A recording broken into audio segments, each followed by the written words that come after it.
नमस्कार, आप देख रहे हैं SSCN न्यूज। आइए बात करते हैं जमशेदपुर सहित पूरे देश में शुरू बैंकों की 2 दिवसीय हड़ताल की।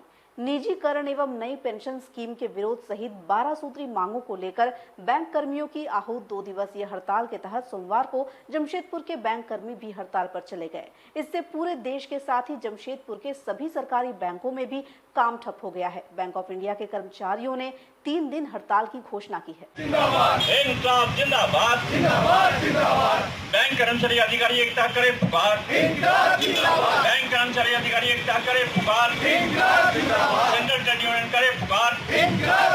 कर्मचारी महासंघ जिंदाबाद जिंदाबाद जिंदाबाद। United board of bank union जिंदाबाद जिंदाबाद जिंदाबाद। Federation of bank of India staff union जिंदाबाद। बता दें कि अखिल भारतीय बैंक कर्मचारी संघ ने बैंकों के निजीकरण एवं नई पेंशन स्कीम के विरोध के साथ ही अपनी 12 सूत्री मांगों को लेकर बैंकों की 2 दिवसीय अखिल भारतीय हड़ताल का आह्वान किया है। इसके तहत पूरे देश के साथ ही जमशेदपुर स्थित सरकारी बैंकों के कर्मचारी भी सोमवार 28 मार्च से 2 दिवसीय हड़ताल पर चले गए हैं। इससे सभी सरकारी बैंकों में कामकाज ठप हो गया है। उधर बैंक ऑफ इंडिया के कर्मचारियों ने 3 दिवसीय हड़ताल की घोषणा की है। हड़ताली बैंक कर्मी कामकाज छोड़कर अपने बैंकों के समक्ष धरना प्रदर्शन के साथ ही नारेबाजी कर रहे हैं। उधर बैंकों के बंद रहने से पूरे देश में आर्थिक गतिविधियां ठप हो गई है। हड़ताली बैंक कर्मचारियों ने हड़ताल के बारे में बताया कि सरकार की बैंकों के निजीकरण की नीति का वे विरोध कर रहे हैं। वैसे ही नई पेंशन स्कीम से कर्मचारियों को हो रहे नुकसान के मद्देनजर वे पुरानी DA लिंक्ड पेंशन को पुनः लागू करने की मांग कर रहे हैं। बैंक यूनियनों के अधिकारियों ने कहा कि अगर इस 2 दिवसीय हड़ताल के बाद भी सरकार उनकी मांगे नहीं मानती है तो वे नई रणनीति तैयार कर बैंकों में अनिश्चितकालीन हड़ताल का आह्वान भी कर सकते हैं।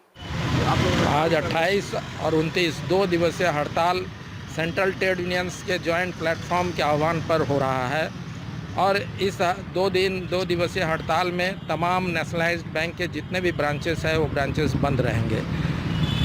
उसके बाद 30 तारीख को federation of bank of India staff unions के बैनर तले 1 दिवसीय हड़ताल हो रहा है। इस 3 दिन का हड़ताल का मुख्य मांग जो है हमारा वो है कि नेशनलाइज्ड बैंकों को जिस तरह का प्राइवेटाइज किया जा रहा है, आपका जिस तरह का प्राइवेट हाथों इस बैंकों को बेचने का प्रयास किया जा रहा है, जिस तरह का बैंकिंग रेगुलेशन एक्ट 1949 को संशोधन करने की बातचीत चल रही है, इनको लेकर हम विरोध जता रहे हैं और विरोध स्वरूप हम इस 2 दिवसीय हड़ताल कर रहे हैं। बैंकों में जिस तरह का कामकाज का आउटसोर्सिंग करने का प्रयास चल रहा है, इसका भी विरोध हम कर रहे हैं। हम विरोध कर रहे हैं कि जो हमारा न्यू पेंशन स्कीम बैंकों में लागू है, हम लोग ये चाह रहे हैं, हम लोग डिमांड कर रहे हैं जो old DA link pension scheme लागू किया जाए, क्योंकि हमारे जो नए साथी लोग हैं वो साथी लोग इससे वंचित हो रहे हैं और न्यू पेंशन स्कीम में जिस तरह का मार्केट लिंक्ड किया हुआ है उससे लोगों का नुकसान हो रहा है।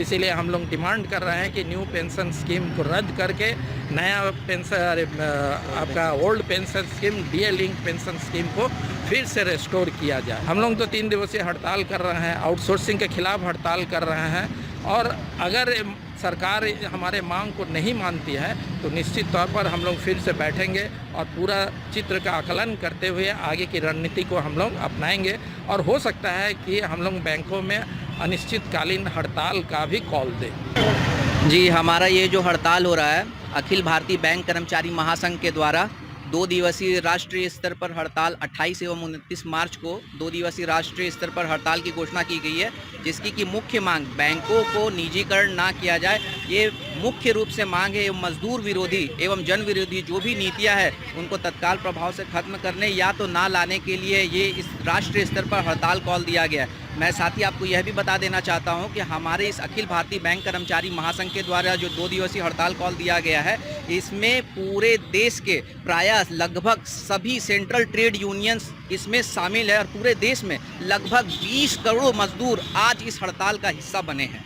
28, 29 और 30 को हम स्ट्राइक कर रहे हैं। 28, 29 जो स्ट्राइक है वो ट्रेड यूनियन की है, हम लोग सपोर्ट कर रहे हैं और जो 30 की स्ट्राइक है वो बैंक ऑफ इंडिया की है।